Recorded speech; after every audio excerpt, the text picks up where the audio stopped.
1. What is the primary phase of fire growth where combustion begins? A.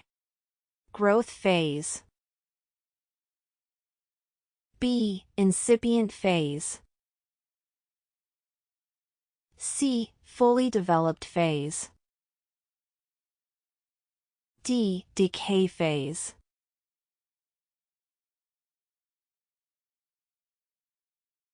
2. The term flashover refers to A. A sudden increase in fire intensity due to ventilation.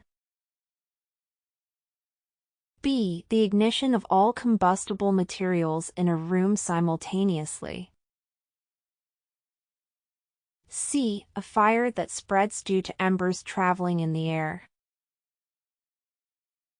D. The process of cooling a fire with water.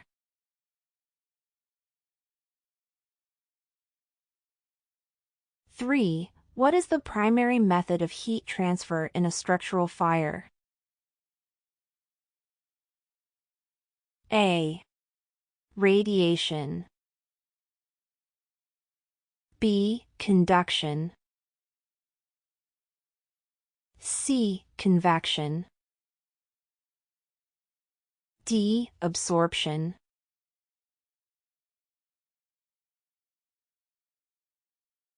Three. What is the primary method of heat transfer in a structural fire? A. Radiation. B. Conduction. C. Convection. D. Absorption.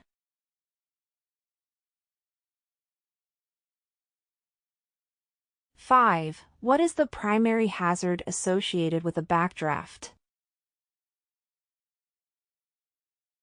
A. Structural collapse. B. Sudden explosion due to oxygen introduction. C. Toxic smoke inhalation. D. Overexertion of firefighters.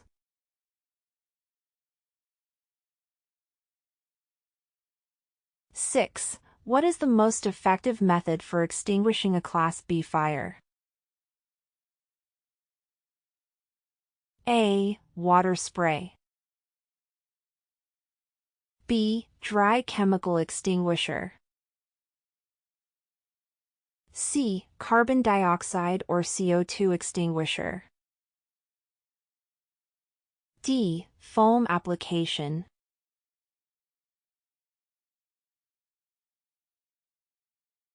Seven. When conducting interior fire attack, what is the most effective nozzle pattern for cooling superheated gases?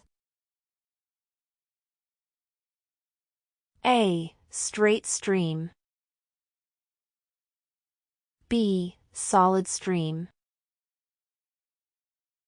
C. Fog pattern. D. Pulsing stream.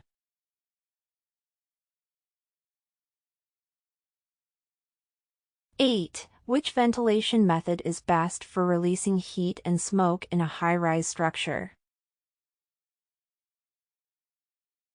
A. Horizontal ventilation. B. Negative pressure ventilation. C. Vertical ventilation. D. Cross ventilation.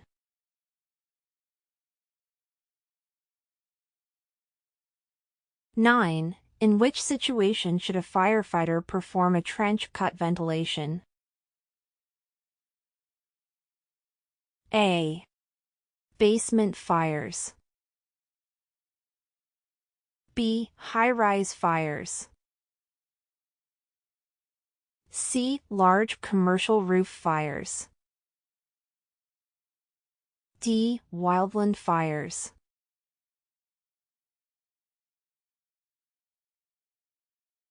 10. What type of hose lay is typically used when a hydrant is available near the fire scene? A. Forward lay. B. Reverse lay. C. Split lay. D. Combination lay.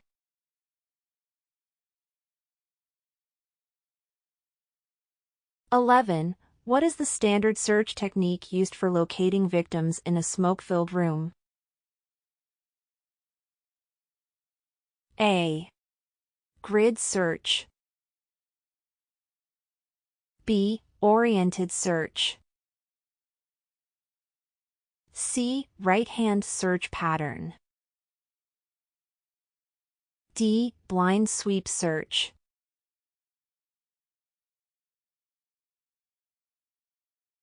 (12) What is the primary concern when performing a vent-enter-isolate search or VEIS operation?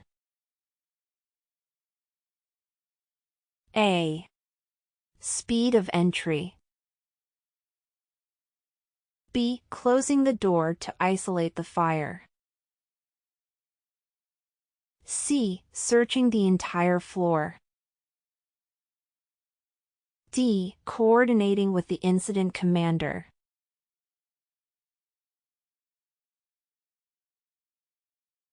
(13) Which is the most appropriate method for stabilizing a vehicle in an extrication operation? A. Use of airbags. B. Using cribbing and step chocks. C. Removing all windows. D. Deflating tires.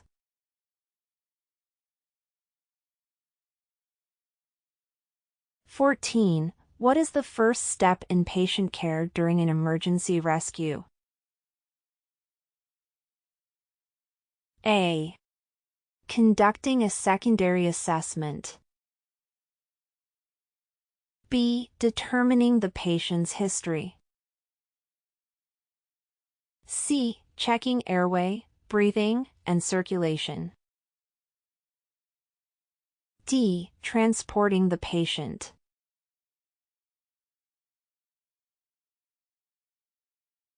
(15) When dealing with downed electrical wires, firefighters should A. Use a dry chemical extinguisher to prevent fire spread. B. Approach the wire and attempt to move it with a tool. C. Wait for utility personnel and establish an exclusion zone.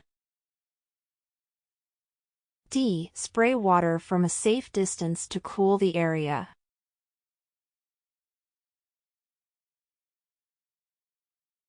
(16) The NFPA 704 diamond has a blue section that represents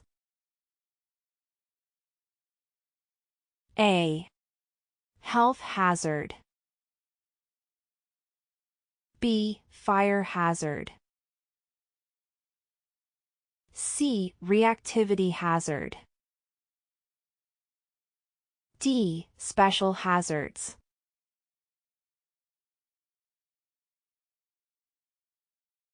(17) What is the first priority when responding to a hazardous materials incident? A. Rescuing any trapped victims. B. Establishing scene control and isolation. C. Extinguishing any fires present. D. Identifying the hazardous material.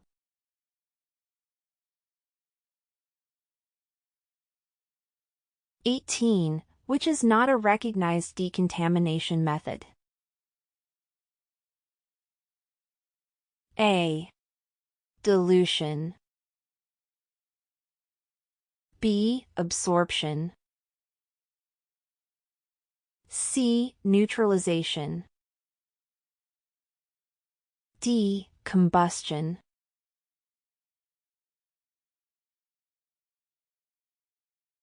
19. What type of radiation cannot be stopped by turnout gear or even some structural materials? A. Alpha. B. Beta. C. Gamma. D. Neutron.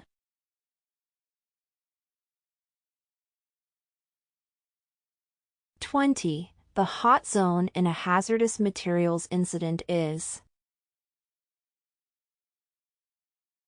A. Where command post is established. B. The contamination-free area. C. The most dangerous area with direct exposure to hazardous materials. D. The staging area for incoming units.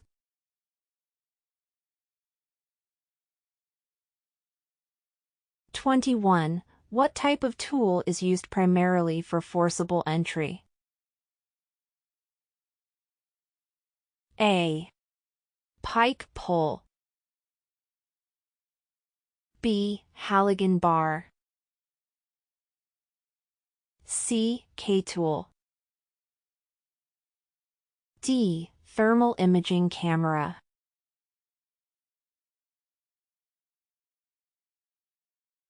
(22) A fire department connection or FDC is primarily used to A. Connect pumper trucks to fire hydrants.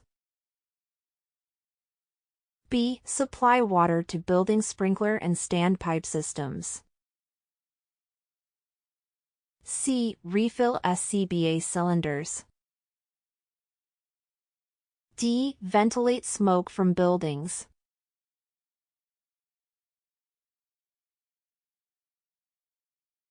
Firefighter. The firefighter exam is a professional-level assessment designed to evaluate candidates' knowledge, skills, and abilities necessary for a career in firefighting. The exam typically consists of multiple-choice questions covering various topics, including fire science, fire suppression tactics, rescue operations, hazardous materials handling, emergency medical procedures, firefighter safety, and the use of firefighting equipment. It tests a candidate's understanding of fire behavior, ventilation strategies, search and rescue techniques, and hazardous materials response protocols. Additionally, the exam may include situational judgment questions to assess problem-solving skills and decision-making under pressure. Many firefighter exams also have a physical ability test or cpat to measure strength, endurance, and agility. Passing the firefighter exam is a crucial step toward becoming a professional firefighter and ensuring readiness to respond effectively to emergencies while maintaining public safety. Here are 5 top beneficial uses of firefighter exam. 1. Evaluates knowledge and skills. The exam assesses a candidate's understanding of fire science, emergency response procedures, and firefighting techniques, ensuring they possess the foundational knowledge required for the job. 2. Ensures physical and mental readiness.